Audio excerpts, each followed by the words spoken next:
much. Thanks very much for the invite, and thanks very much for the long and complicated title about body composition. I'm a surgeon, not a physiologist, so I'm going to keep it a bit simpler than that. This is a talk about exercise, and about exercise for bariatric patients. My only disclosure is that some years ago I did a personal trainer qualification, so I have an interest in exercise and its role in promoting health. Okay, so the starting point for this was really about what advice we give to our patients about exercise.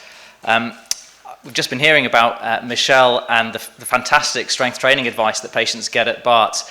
I think that is absolutely the exception rather than the norm, and certainly my experience of exercise advice across medicine, and particularly for patients with obesity, is that it's poor.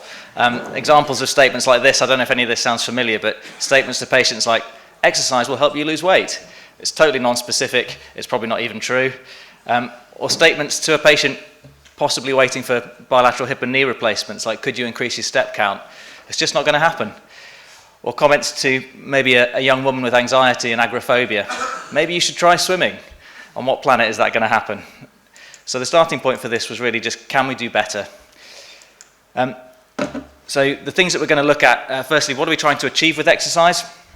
What's possible in this patient group? We're also going to talk about the current evidence, and this has been the focus of our research fellow, Lucy Huppler, and her work in Gloucestershire over the last couple of years. And we'll talk about what are the goals for the future. So firstly, what are we trying to achieve?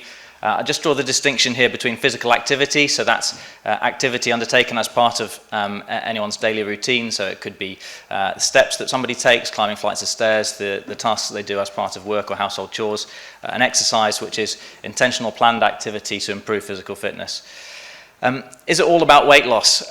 No, it isn't all about weight loss. That's the outcome that we're often driven by in bariatric surgery, and you've just heard the excellent talk from Dr. Slee, emphasizing exactly why that isn't necessarily the key measure. There's a very broad range of health and functional outcomes associated with exercise in the wider population, and of course that's true for the bariatric population as well. I'm also going to talk specifically about the problem of fat-free mass loss with significant weight loss, which Dr. Slee has touched on so eloquently already. This is a classic paper that was done back in the 50s in a very different era that looked at the relationship between physical activity and appetite. We know that all of the treatments that we have that are successful in treating an